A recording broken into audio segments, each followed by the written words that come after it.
두 개가 겹친다?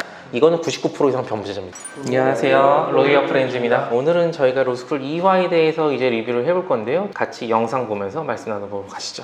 초반에 이제 강솔 A, 예전에 왜 로스쿨을 오게 됐는지 그런 사연과 관련된 얘기가 나오는데, 가족이 학교 폭력을 당했나 봐요. 김미리가 우리 언니를 너무 괴롭혀가지고 내가 너무 빡쳐가지고 한 대 쳤다. 이게 뭔 잘못이냐? 왜 자꾸 나보고 사과하라 그러냐? 학폭 가해자가 우리 언니 사과하면 나도 사과하겠다. 이런 얘기를 하는데 담당 검사가 우리 또 양 교수님이죠. 그래서 알고 보니까 근데 가해자가 검사장 딸이었던 거죠. 그래가지고 이제 뭐 빨리 사과 안 하니까 이 싸가지 없는, 그러면서 이제 그냥 교도소로 보내버려! 이러면서 막 하니까 사과를 강요할 수는 없습니다. 헌법에 보장된 양심의 자유에 반하는. 야! 양풀아! 실제로도 예전에 이걸 가지고 헌법소원을 한 적이 있었어요. 피고는 원고에게 뭐 진심으로 사과한다, 이런 소송을 한 사람이 있었나 봐요. 근데 그거는 양심의 자유에 반하는 거예요. 그러니까 내가 아무리 연쇄살인범이어도 피해자들한테 사과를 안 해도 된다는 거죠. 1편 막판에 보면은 양 교수가 왜 긴급 체포가 됐는지, 왜 이 사람이 살인자로 혐의를 받고 있는지 이런 것에 증거들이 나오기 시작하죠.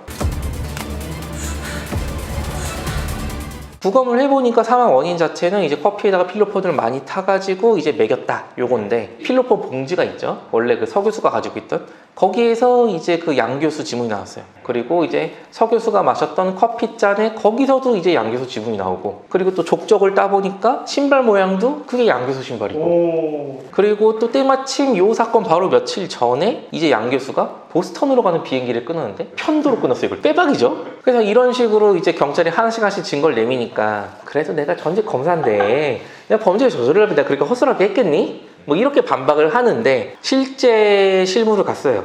이렇게 증거를, 객관적인 증거를 딱딱딱 보여주는데, 내가 이렇게 허술하게 하지 않았을 거야, 이런 식으로 반박하면 될 것 같아요, 안 될 것 같아요? 구석에 CCTV 없는 데 가서 맞는 거 아니야?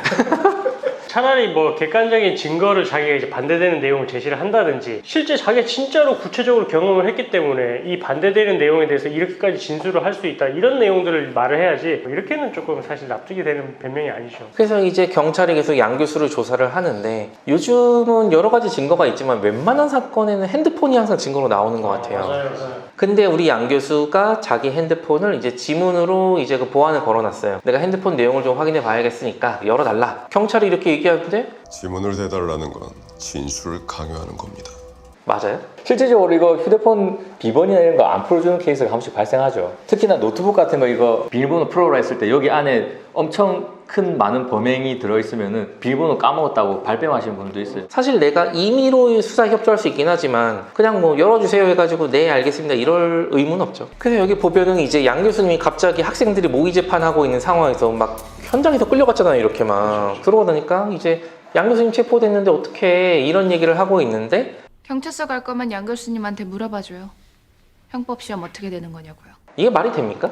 이런 사람 본 적 있어요? 저희는 사실 이렇게 구속되거나 이런 체포되는 경우가 없어서 보지는 못했는데, 뭐 보통은 그 사람의 신변에 대해서 걱정하지 시험은 좀 걱정 안 해요. 저는 근데 이거 보면서 또 PTSD가 왔던 게, 저는 충분히 개연성이 있는 행동이라고 생각해요. 이걸 저도 당연히 뭐 로스쿨 교수님이 뭐 잡혀가고 이런 적은 없었는데, 만약에 무슨 일이 생겼어요. 뭐 예를 들어서 법대 건물이 비가 많이 와가지고 뭐 침수가 됐다, 무너졌다, 그러면은 우리 어떻게 건물 어떻게 해야 하는 게 아니라 휴 어떡하지? 이런 캐릭터들이 종종 있습니다. 점수가 자기의 미래의 진로를 바꾸잖아요. 그렇기 때문에 굉장히 요거에 그 예민하고 집착하는 사람들이 있는데, 물론 모든 로스쿨생이 다 이런 건 아니긴 하지만 한두 명씩은 이런 캐릭터가 있어요. 그래서 아까 이제 우리 경찰 선생님들께서 핸드폰을 열어달라 했는데 거부하면 어떻게 풀 수 있을까요? 라는 거에 대한 답이 이제 나오죠. 보면 압수수색 영장이 나왔어요. 근데 여기 보면은 피의자의 우수무지, 우수, 오른쪽 손이라는 뜻이죠. 오른쪽이죠. 여기 오른쪽 방이야?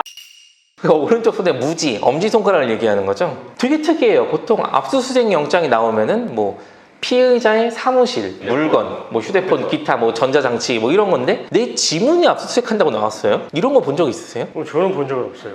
특이하네. 저도 이런 경우를 겪어본 적 없어가지고 찾아보니까 실제로 있었더라고요. 2019년도에 처음으로 지문에 대해서 압수수색을 한다, 그런 영장이 처음 나와서 되게 논란이 많이 됐어요. 아까 우리 양 교수가 한 말 있잖아요. 내 핸드폰 내용을 강제로 들여다본다는 거는 나에게 강제로 진술하라고 하는 것과 동일하다. 그럼 요거는 나의 진술 거부권은 헌법상 권리인데 침해하는 거 아니냐. 법 쪽에서도 되게 그 갑론을박이 많았거든요. 과연 이렇게 지문이나 아니면 홍채 같은 거 이런 거 압수수색하는 게 말이 되나. 아직 제가 알기로는 검색을 해봤을 때는 아직까지는 신체 부위에 대해서 압수수색이 나오는 게 위법한지 여부에 대해서는 뭐 헌법재판소 대법원 판례가 없는 것 같아요. 이거는 굳이 법조계가 아니어도 많이 있는 일이죠. 주인공인 이제 강솔 A가 시간이 끝났는데 계속 이렇게 답안지를 쓰죠. 그만하세요 하고 얘기하다가 확 뺐다가 이제 그 시험지가 찢어지고. 주변에 이런 친구 있었나요? 중고등학교 때 있었던 것 같고요. 특히 뭐 중고등학교는 이제 학교 내에서 있으니까 그나마 좀 괜찮은데 수능 같은 경우는 좀 이런 게 논란될 때 있잖아요. 지금 이 사건에서 강솔 A한테 빵점을 줘야 되는 거 생각합니까? 아니면 봐줘야 되는 거 생각합니까? 부정행위로 보면 빵점으로 가야지.